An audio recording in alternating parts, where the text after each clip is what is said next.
should introduce myself first. My name is Amanda. I'm the Academic Learning Services Coordinator. And like I said earlier, we have an exciting 2 days planned with a lot of workshops to get you set up for being a university student. It's an exciting time. It's a new time for you, a lot of changes happening. And so we want to best prepare you with all the tools and skills that you need to start university. So let's meet the team.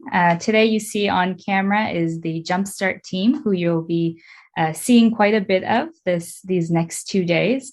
So we have Dr. Enns, who's the Associate Vice President of Teaching and Learning. We have Dr. Sheila Crooks, who is a professor here with us at St. Mary's University, and you might be taking a course with her, you never know. We have Johnny Shaw, who is an educational developer and a student transition specialist. And myself, like I said, I also work in the Studio for Teaching and Learning, and you'll be seeing us for the next 2 days.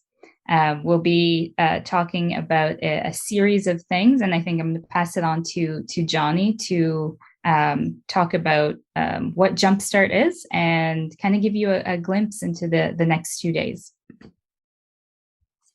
Good morning, everyone.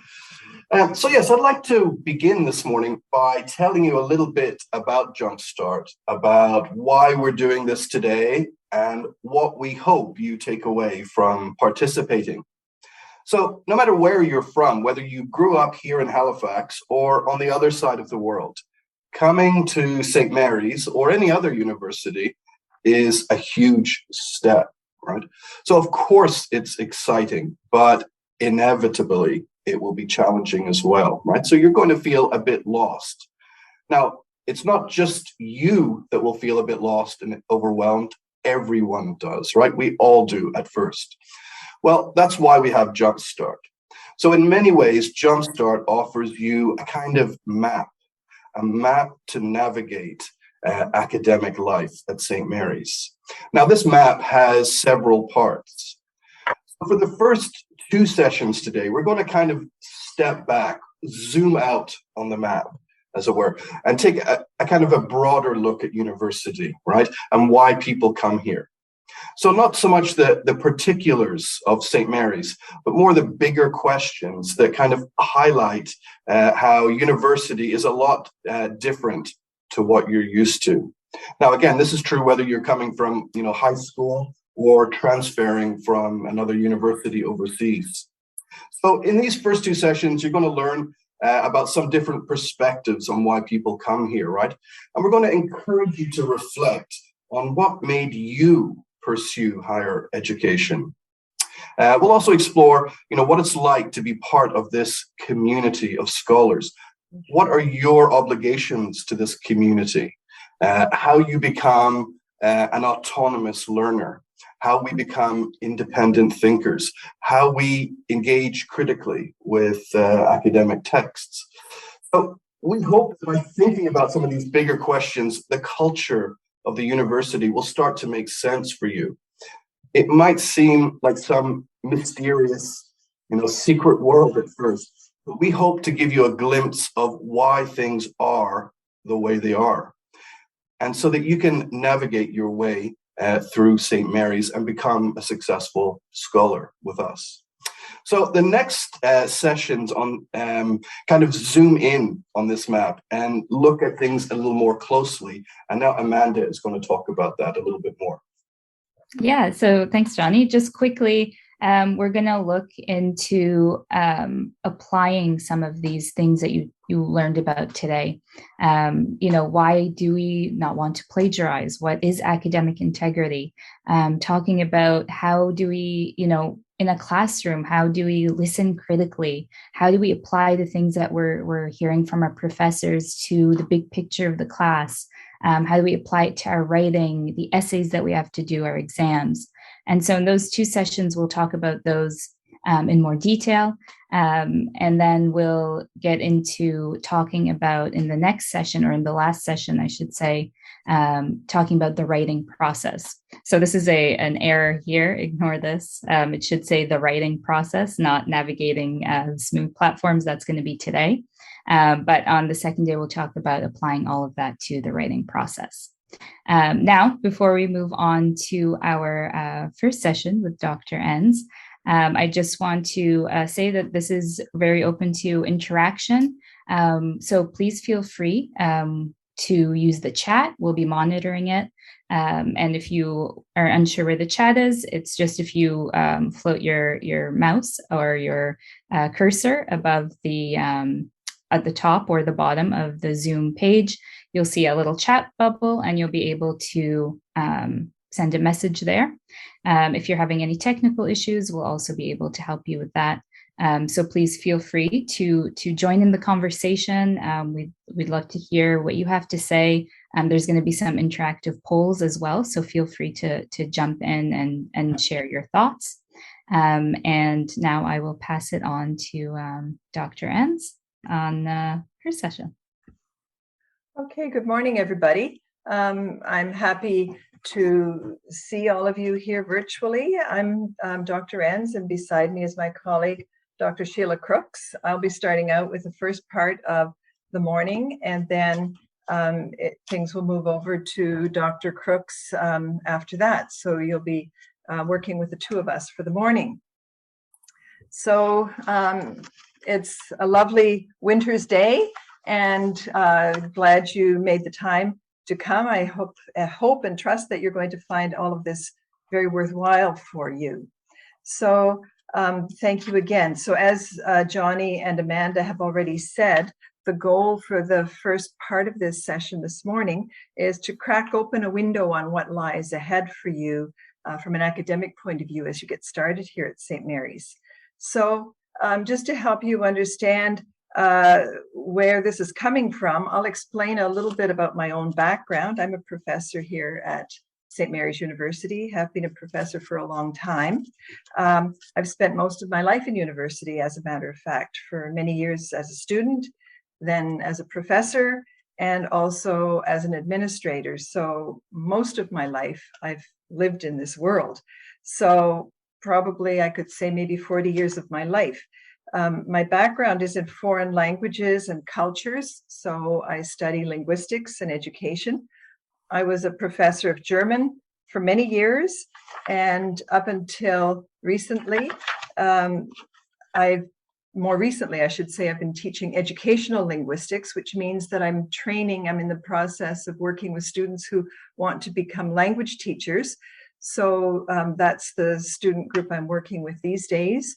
And I'm also, as Amanda has said, heading up the Teaching and Learning Center we have here at St. Mary's, which is here to help students with support for any aspect of their academic work at the university.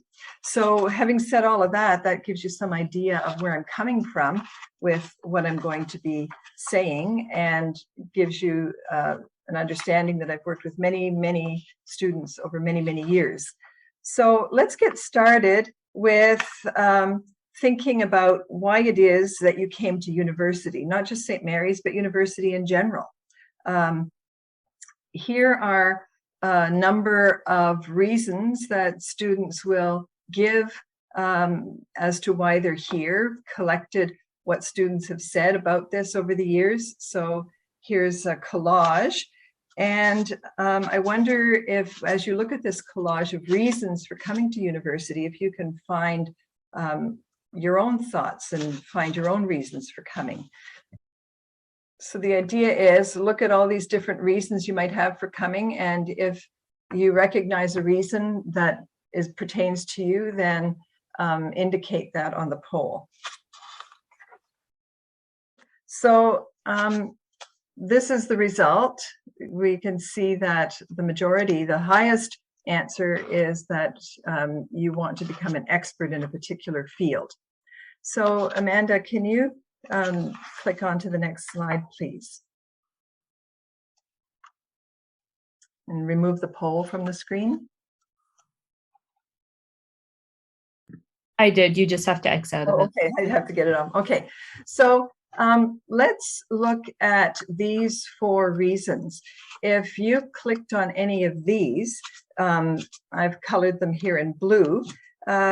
those have to, you can sort of see a common theme here, that they reflect that you have a desire to get ahead in life. You want to gain some prestige, you want to get ahead in your career. It's those kinds of things. So let's go to the next slide. Then we have these 3 reasons that I've grouped together in gold. And the majority of you put down being an expert in a particular field. So that's in this group of gold ones. And these have to do with a desire to establish a solid foundation in an area of expertise. And again, it's to get ahead career-wise, to be able to get a good job and a good career and move ahead in life. So those of you who focused on these gold ones might understand that that's what's motivating you primarily in coming to university. So let's go to the next one. And this one is a goal that is maybe one that you don't think about so much, but it probably is one that you have lurking underneath that has to do with developing yourself and becoming a strong person, and just moving from being a novice in areas to becoming an expert, and going through that process through your studies at university gives you that sense of strength and empowerment to pursue not only a career, but just all aspects of life in general. So let's go to the next slide. So here you see all these 3 types of goals, and you can reflect on how you fall across these goals and what kinds of reasons have been driving you primarily to come to university. And you might have checked off things that cross from blue to gold to green. It might be all of them. So it's not a simple or straightforward thing. And we understand that there's many different reasons that students come to university, and it's important for you to also recognize that the reasons are often complex, and there's multiple ones. So let's, having thought about that, just carry that with you, the insight you've gained from that. So whatever the reasons are for why you've decided to come to university generally, and now to St. Mary's in particular, it's just a couple of days away. The winter semester is going to start, and you're going to be joining our community here. And coming in as a new student to this particular university, it's probably something that you could describe as being similar to traveling to a foreign country. I tend to think this way because, as I explained, I am a foreign language teacher. So that comparison resonates for me a lot. And when you travel to a foreign country and you know that you're going to be confronting things that are unfamiliar, the whole environment may be unfamiliar, the way people talk, the language that's used may be unfamiliar. So it's exciting on some levels, but it's also gives you a bit of an apprehension as to what is going to happen.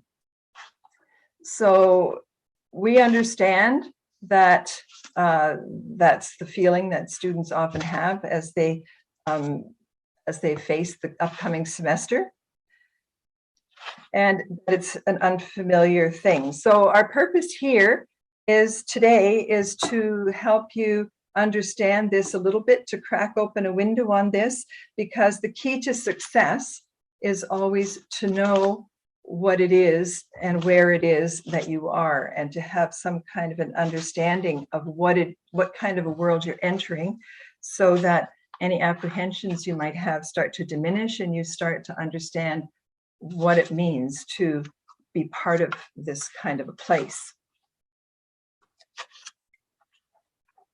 So coming in, I might suggest that this iceberg is a good image, a good metaphor for describing what it's like. Every university, St. Mary's, but any other university, some of you are transferring from other universities, every university is a community, and you're joining it as a student and going to be entering this unique culture.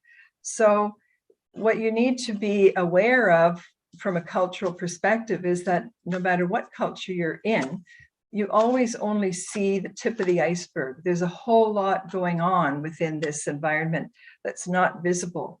And you generally start to learn about it bit by bit as time goes on and as you engage in it.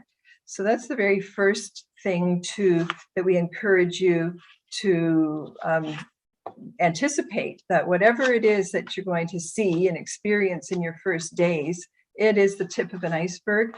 And it's once you get to what's underneath and get a fuller picture of all that lies below the surface that you're going to have the full and rich experience of this education. So since you're new to St. Mary's, let's just give you a little bit of information about St. Mary's that might help you understand what kind of a culture we have here. This is our historic main building, the McNally building, with its iconic front steps and front door. So you can, it's the second oldest university in Canada. It's founded in 1802. We're quite proud of that legacy. So can you move along? So St. Mary's has a vision of itself, and the vision is expressed as St. Mary's sees itself as a university of choice for aspiring citizens of the world. So we're very, very committed to providing an education that enables people to participate in the world at large. So we're very globally oriented. We have a strong tradition of accessibility and community engagement. So in terms of our global orientation, about 30% of our student body is international. And that makes for a very exciting environment for you to be participating in, because no matter what classes you're taking, you're always going to be rubbing shoulders with people from all different countries in the world. We have some close to 120 countries represented on this campus. So just imagine what that means in terms of connections you're going to be making as time goes along. So we also are very committed to providing a really interesting learning environment. And if you've been at university before, at other universities, you'll recognize that not all universities necessarily approach the learning environment the same way. Here at St. Mary's, you can move along, Amanda. We are very mindful of the fact that traditionally universities were very teaching centered. We had professors giving lectures, and students' work was to attend lectures, take notes, and perform, do the work of those courses. But things are changing quite a lot, and we are very committed to moving towards a learning-centered environment where the focus is less on lecturing, although you'll always have lectures, but you'll find that in many classes, many courses, you're going to be engaged in activities that have you in discussions, interacting with other students, where the professor is guiding you along. So just to be aware that it's a very deliberate process to move beyond teaching-centered and to balance out your experiences with learning-centered experiences. And just to recap, when you're in a lecture-centered environment, you're getting subject matter transmitted to you from the expert professor. It's largely theoretical. And in a learning-centered environment, you're working with the professor and with other students on developing skills of analysis and relating that to your own experience and reflecting on how the theory you're learning relates to real-world experience. So it's a bit of a shift in focus, and it's important to be aware that there will be classes where the focus may be one way, but also the other way, so to understand the reasons for that. And of course, since we've had the pandemic, much of what we do at the university has moved into a virtual mode. So the learning-centered approach to teaching is now playing out in virtual modes, and you're experiencing that right here with this JUMPSTART session. This is an example of how we are operating in the virtual university. So it requires a whole new set of skills and capacities to participate meaningfully in these virtual environments, these virtual courses. So part of what you'll be learning at JUMPSTART is how that virtual environment works here at St. Mary's and what it takes to participate in that. That will be starting this afternoon as we move along to the more specific skills of being an online student. So again, coming back to our iceberg metaphor, part of being a successful student is being aware of what the expectations are of your professors, understanding what values they hold, what attitudes are held, and just not being disoriented by hearing expectations and attitudes expressed that are not familiar to you. So this is part of what we want to do this morning, is help you get a sense of what that is going to be like. So one of the main places to start with this is to ask, just to consider the question, what's the purpose of a university education?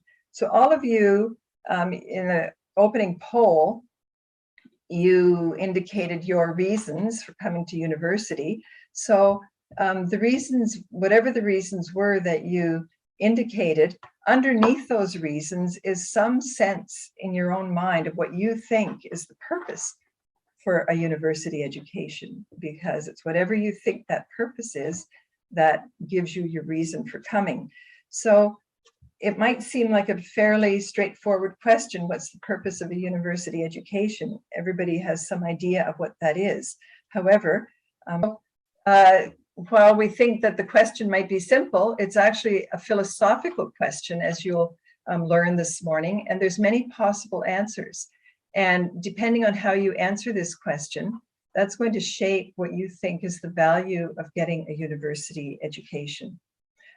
Many people don't think about this very much, but you probably assume, most people assume, that whatever answer you have to this question, that everybody else has the same answer, that it's the kind of thing that everybody thinks the same way, but that's not the case at all.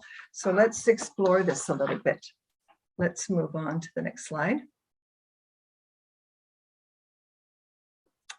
So there's many different reasons, many different purposes that people hold for why we need a university education. And I've isolated out 5 of them here.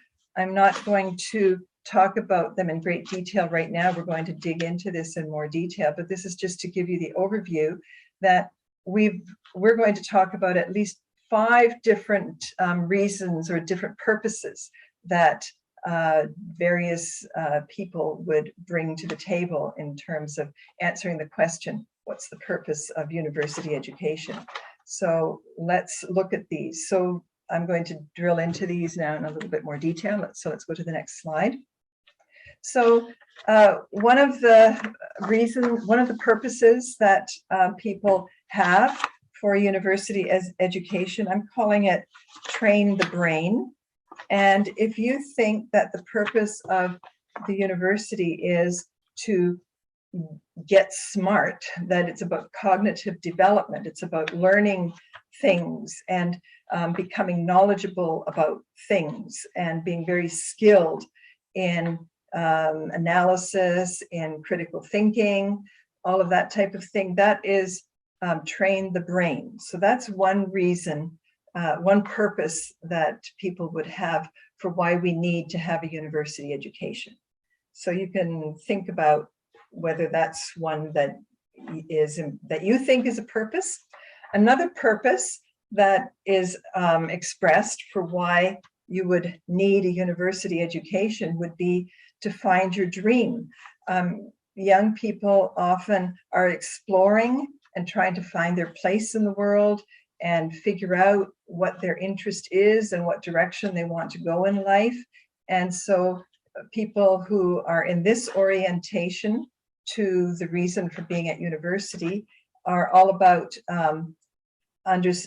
expecting that the university is going to open up their eyes as to what the possibilities are for life and to find the one that resonates the best for them, and this is their dream that they're going to pursue. So that's a second reason for having a university education.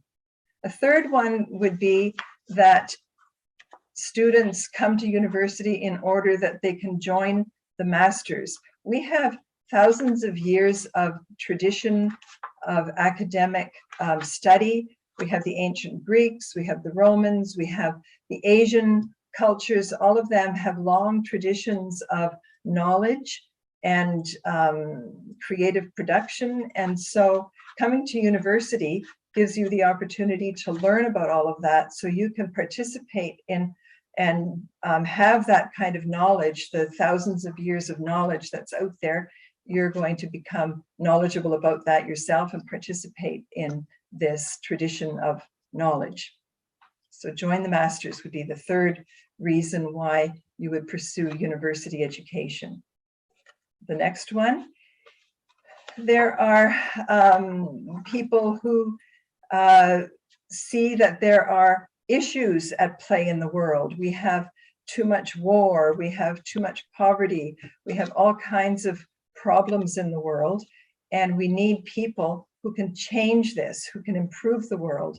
So the purpose of university education, if you're focused on this, is that you're coming to university in order to become knowledgeable and skilled so that after you graduate, you can go out and be a participant in changing the world. So you're an agent, you will become an agent for change. So there are certainly people who think they're coming to university in order to ultimately be participants in changing the world. And finally, we have the expectation that the purpose of university is to prepare you for a job or a career, that you're here in order to learn what you need to learn to step into a good career that's going to set you up well for the rest of your life. So those are five the most common things that people would say as to what is the purpose of coming to university and getting a university education. And as I've been explaining those, I wonder if you've been thinking about which ones are most are the ones that you think about most. So here we have another little poll, and just in order to understand really deeply what these five orientations about the purpose of education are, here's 7 statements, and the poll here is to match each statement to one of the 5 purposes. So is statement number 1, if you read that one, is that about changing the world? Is it about jobs? Is it about the masters? Is it about training the brain, etc.? So please go ahead and fill in your answers. So for statement number 1, if somebody says students need to master the necessary knowledge and skills as efficiently as possible and then assume productive roles in society. If a person says that, what can you assume they think the purpose of university is, of the 5 here? Okay, so that's interesting. We have people so there are people in the group here who recognize just about all of the 5 orientations. So that's interesting. It points to the fact that these things are never simple, and it could be that when a person makes a statement about the purpose of university, they might have a couple of things in mind. But if you look at the first one, students need to master the necessary skills to participate productively in society. I would say that the main purpose that a person who says something like that is that they would think the university is about preparing for a job. It could also be changing the world, but it's certainly probably a blend of job preparation and changing the world, leaning more heavily towards job preparation. So let's look at the second one. It's important to develop strong skills in analysis, reading, writing, and critical thinking. So how do I don't see that one on my screen. If you scroll down, if you just take your cursor on it and then just scroll down, you'll be able to see number 2. If not, I can. Oh, I see it got now. it? Okay, perfect. Oh, that one, just about everybody, with a couple of exceptions, said train the brain. And I would say that's probably the closest to what is behind that statement. For somebody who talks in this kind of language, you'd know that they're about your cognitive abilities.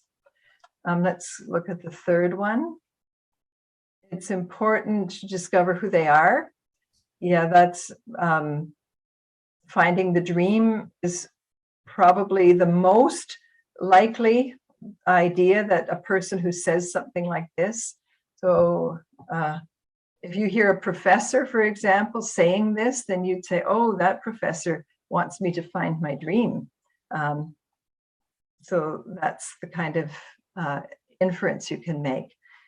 The fourth one, society needs people who can contribute effectively to growing trade and commerce. Interesting that a lot of people said change the world.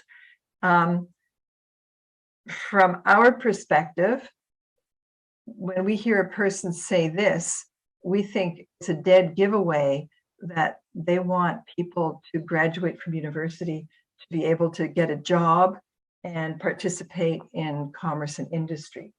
Not necessarily change the world. If changing the world from our perspective isn't so much about business and trade or industry, it would be about social issues. So it could be about changing the world, but as soon as you see a person talking about commerce and business and money, you have to assume it's about jobs. So the fifth one, there are thousands of years of civilization. Okay, so that one, we've got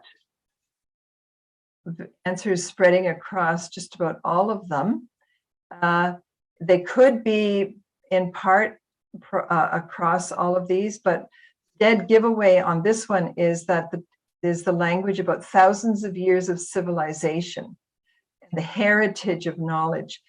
As soon as you hear somebody talking about the traditions, knowledge traditions, then it's a clue that it's about joining the masters, that they want to come to university in order to learn all about that tradition.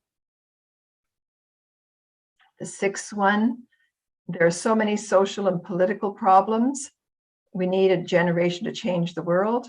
So yeah, it's, again, you can have other purposes in mind. They would be secondary. But the main thing here is that a person who's talking this way is keen on having university education in order to change the world, make the world a better place.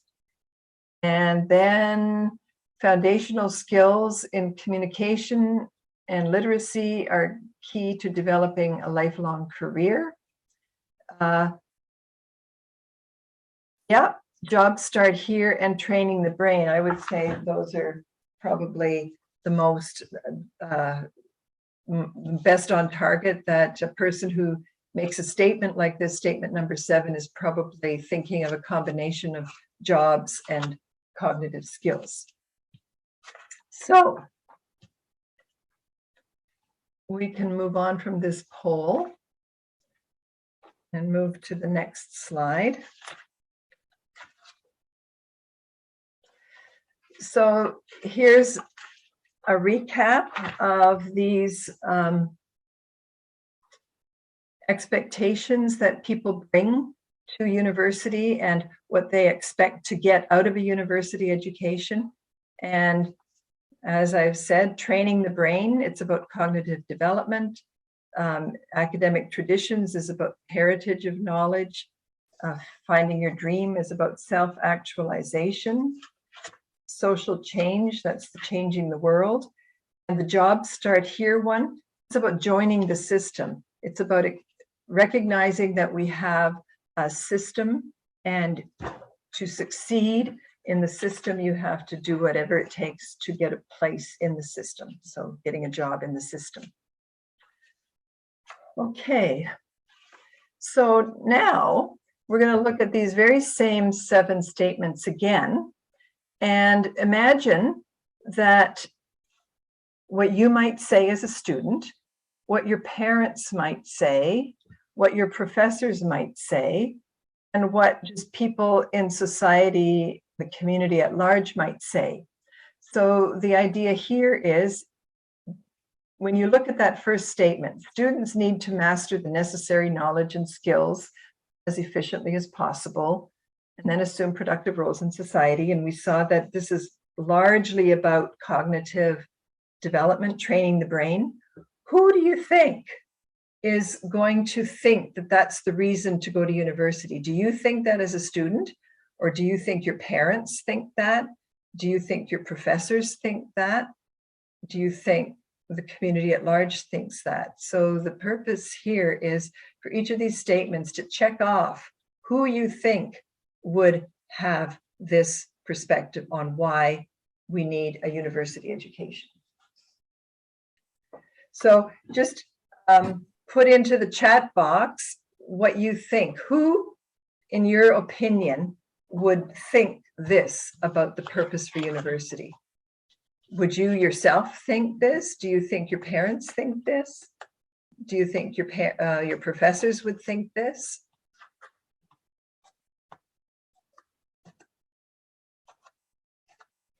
So I see a comment there that everyone would think this.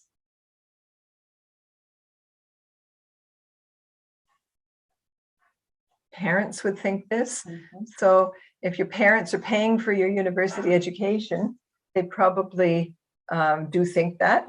They want you to become productive after you graduate. So I think that participants often say that it's parents want this. Oh, professors.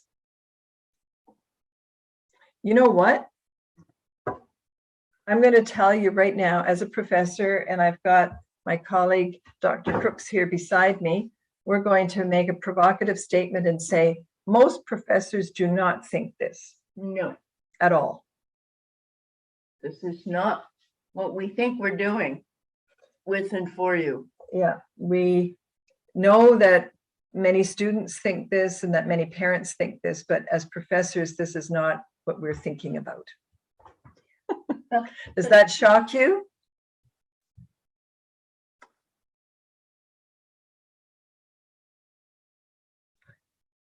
We can talk about this a little bit more later. Let's go on to the second one. It's important to develop strong skills in analysis, reading, writing. Who do you think would think that? You, your parents, your professors, the taxpayers at large? So Miriam is saying you think it's the professors. Another Hilda says professors. Bang on. This is exactly what professors think. Professors are very, very interested in this. And so the point we want you to recognize here is that you, as students, may be coming to university with a focus on statement number 1, but professors are receiving you and welcoming you into the university they're thinking along the lines of statement number 2. And so you can see that if that's the case, there could be a disconnect unless you understand right from day one that there's different perspectives here. So what about the third one? Who do you think is focused on finding, this is the finding the dream one. Students.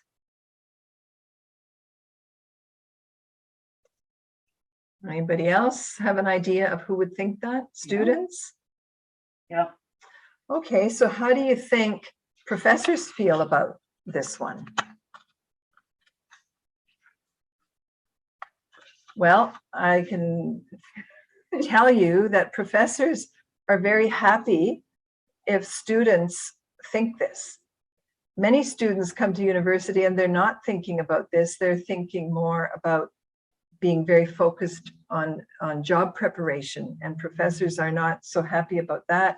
But if students are showing that they're interested in finding their dreams, then that makes professors very happy. So I don't know about parents. Many parents might be supportive of students who want to find their dream, but other parents might be more concerned about the cost of education and getting as quickly as possible into a career. So again, depending on your perspective, there could be a disconnect here and talking at cross purposes here. So the fourth one, society needs people who can contribute effectively to growing trade and commerce. Who do you think thinks about that as the main reason for university education? Any thoughts? Throw your thoughts into the chat.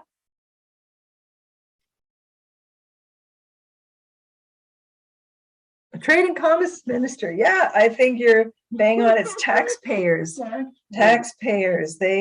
Because so much of university is subsidized from taxpayer money. So taxpayers want to know that they're getting good value out of out of graduates of the university. So what about the next one, the fifth one, about the 2,000 or more years of civilization, all this knowledge tradition? Who's going to think about that? Who cares deeply about that? Do you think?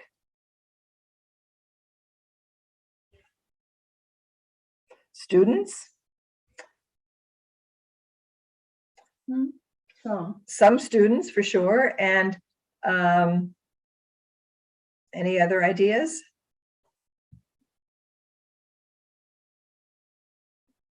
Well, to move this along, I can share that most professors would care about this quite a lot. And professors would be very happy to meet students who care about this. Many students do not care about this. They don't. And so this is a source of frustration among professors and students. If professors think it's important that students learn all of this tradition of knowledge and students aren't interested in it, that's a problem. That becomes a problem. So if you can understand from day one that the professors you're meeting in your classes probably would value this and you don't value it, then that's not a good situation necessarily. Okay, so what about the sixth one? One about changing the world. Who cares about changing the world, do you think?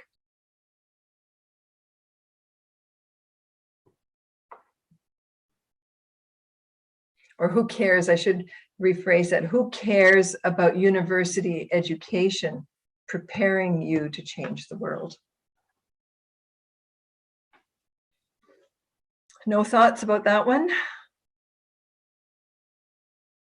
Professors, parents. I think you're right in naming different ones. It could be any of these. It could be all of these. It could be none of them. It depends on the person. It depends on if, as a student, if you're a student who cares about the state of the world, then you would care about this. But if you're a student who doesn't, then you wouldn't care to change the world. That's same with parents, professors, and taxpayers. There's some who care about the state of the world and others not so much. So it depends on individuals in this case. And finally, who cares that education, that university education gives you foundational skills for a lifelong career? Students, yeah, for sure. Parents, yeah. I would say probably everybody, professors would care about this too. Yeah. So this is one where probably everybody together cares about this one.